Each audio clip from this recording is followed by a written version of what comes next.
الو سلام علیکم. علیکم سلام. بیروز شما خوبین سوزن؟ خدا را شکر. بیروز من یک سوال میکنم از شما. خب مدت چند ساله که هم گروه 24 فعالیت داره؟ از سال 2012 تا اینجا نیم.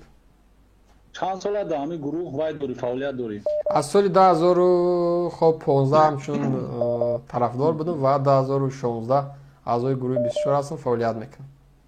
خلاصه از سال 2012 تأسیس یافت تشکیل یافت خب تا اینجا فعالیت نه؟ خب بیروز نتیجه همین گروه چی شدگی تو همین روزا؟ نتیجه همین گروه چی شدگی است؟ نتیجه گروه خدا را شکر که امروز هزارها نفر طرفدار هستند. خب دستگیری میکنن، گفتگوشنی داریم، صحبت ها داریم و همچون یک حرکت تاثیررسان در سیاست تاجیکستان هستیم. بیروز بله. دستاوردها چی دستاورد دارین؟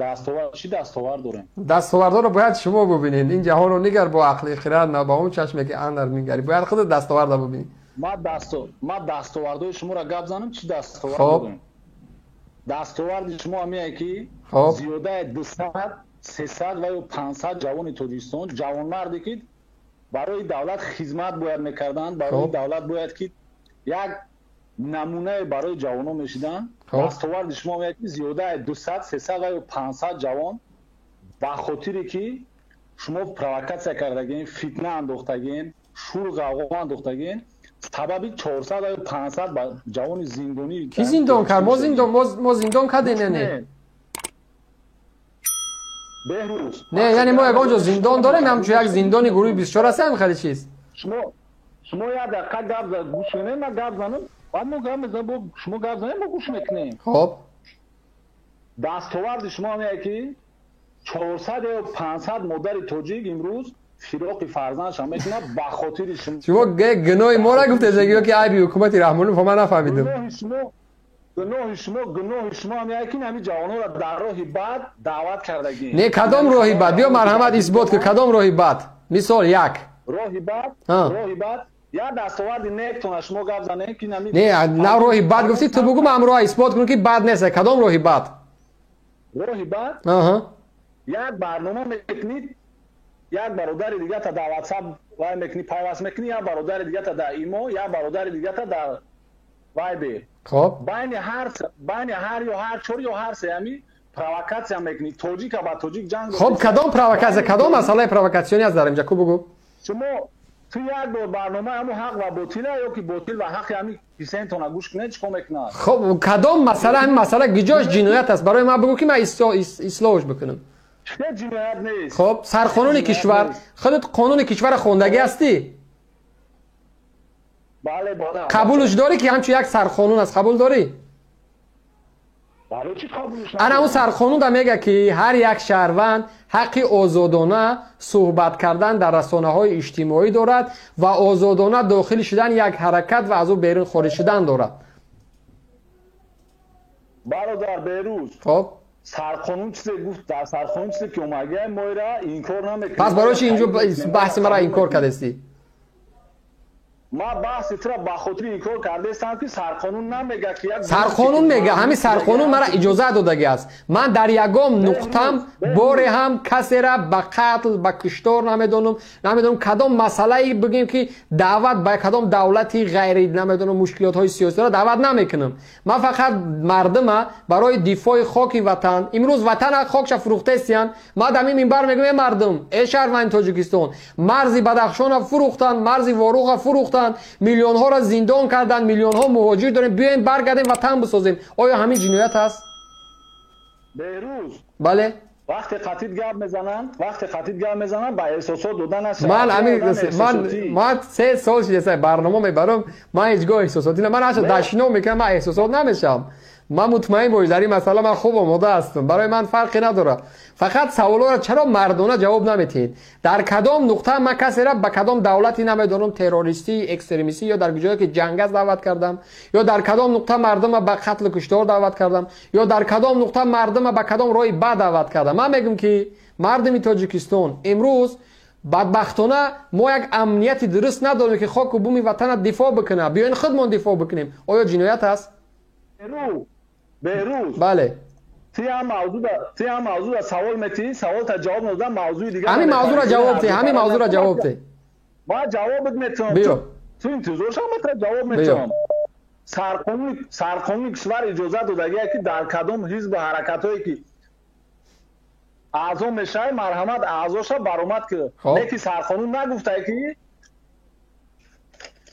گروه 24 همچون حرکت سیاسی اکستریمیستی های در کجا گفته که همین چیزا کی کدام سال در کجا همین چیز قبول شده است تو قانون دولت اعتراف نکرده نیست زیاده 90 80 90% اهالی تو اعتراف نکرده است اگر 90% اهالی ما را اعتراف نکرده است پس برای چی ما را همچین گروه اکستریمیستی اعلان میکردیم ما یک تاثیر نرسانده باشه ما بگذاره به حال خودمون پس چرا زور طول میبیو شما نالای جانسوز هم مدرای که با خود بچه‌ها فرزنداشون با خاطر شما زندان شدگان شما نالای جانسوز هم پس نالای جانسوز او فرزندایی که در زندان کشته شد او کی است گناه کی است اوجا چرا کسی جواب نداد 100 نفر در زندان دوشنبه کشته شد چرا کسی جواب نداد 50 نفر در خوجند کشته شد چرا کسی جواب نداد 25 نفر هنگام استرداد از خوجند به دوشنبه کشته شدند چرا کسی جواب نداد کی است جوابگر جنایت سبب شما بگو کی است سببش این همین رنگ خود چند تا تشکیلات این همین کم میفهمید شما من بگیم با احساسات دادن نشو چرا شرم نمیکنید شما که زندانی که تمامی درهاش بسته است زندانی که زیر نظارت کمیته امنیت وزارت داخلی است زندانی که اصلا یگام کسی دست نداره داخل شود مردم هم میکشین باری ما میکنین شرم نمیدارین بهروز نه اولی همین سوالی مرا جواب ده که کی باید جواب تیا اون مادرایی که میگه بچه‌هایی که گروه 24 زندان شدن گناه را در سر ما میزنین او فرزندایی که کشته شد کی جواب تا باید مرحمت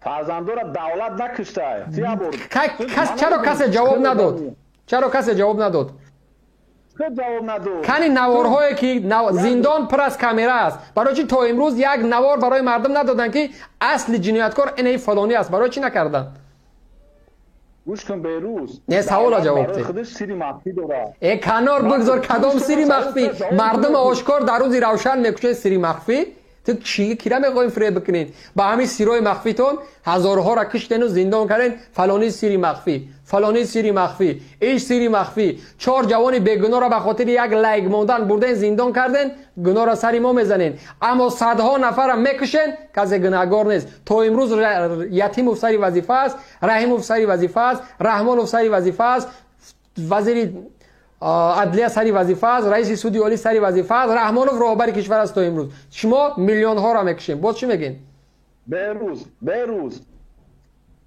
بله خیلی با احساسات دادن من میگم که من احساسات نمیشم من در هیچ وقت نمیشم با احساسات سوال جواب ده من نیاز به برادر کنار بگذارید دروغ نگید برادروار تا برادر عمو برای فرزند پدر تا بگو من بیزارم از اون برادر که اصلا در قضیه این ملت شریک نیست در غم این ملت شریک است من بیزارم از اون برادر بهروز تو چند سال در خارج ای اون مشکلی من است 10 سال 5 سال 1 سال نه من برادر ما ترا برادرو پرسیدم من نسبت یگان خصومت ندارم ما ترا چون برادرو خاطر صحبت کردم 7 سال خب 7 سال در خارج ای خب 7 سال نسبت همین ملت خصومت کدام ملت بس تو اگه بس بیرون نگذار ملت چیست ملت نسبت همین ملت تاجیک همین ملت چیست که تو برای من شرح بده من بگم که من نسبت کی قبض زدم ملت چیست ملت برای خودش یک نام داره بگو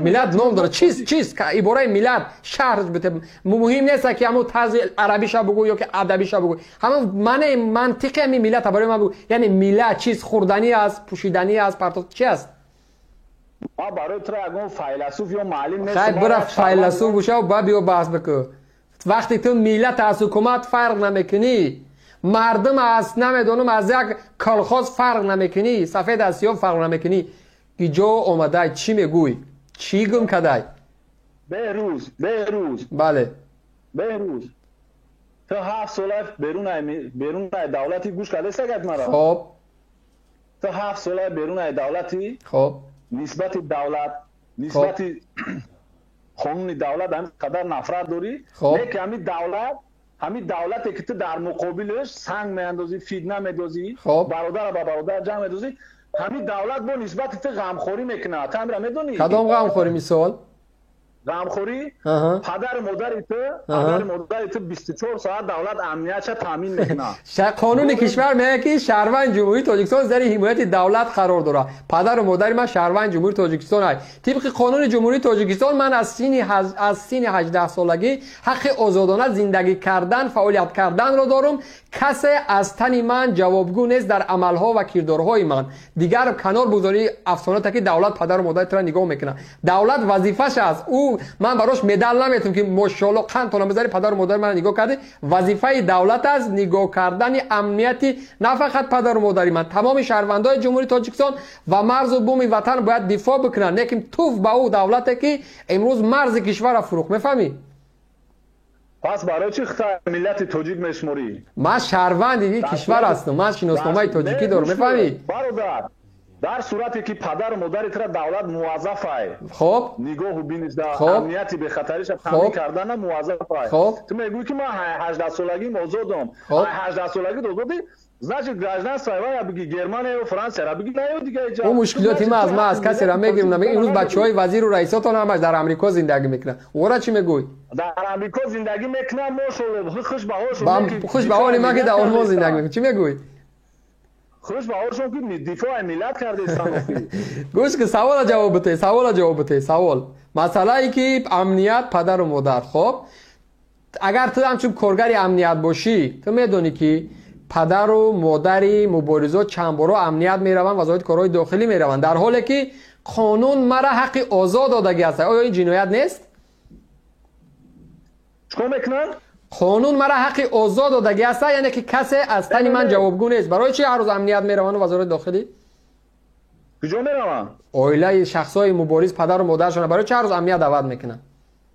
یگان امنیت میکنن برای فهموندن فرزنداشون. آخه شما مرد باشه بیای رو پروی ما گپ زنید. شما دیپلمات دارین در آلمان، شما سفارت دارین، برای چی مراجعت نمیکنید؟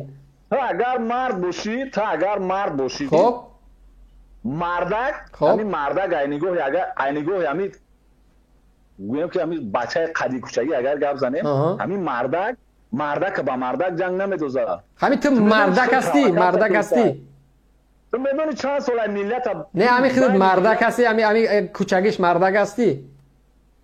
برای چی مردک نیستی؟ آماده هستی اشکار در روپروی ما گپ زنی با دوربین؟ آماده ای؟ ما آماده پیشوایت قطعی گپ زنم و کبیری و حسین این همین اورکان بولی با اونجا نرسیده. آماده هستی که این همین حاضر، این همین شماره گوشی تا دارم، این همین شماره گوشی تا میگیرم در واتساپ ویدیو زنگ میزنم میبرداری. نه برادر من رنگ چوری پوبلیک الاخر من آقای تو اولی مردک اول برم مرد بدن بو امروز مرد بدن چی است؟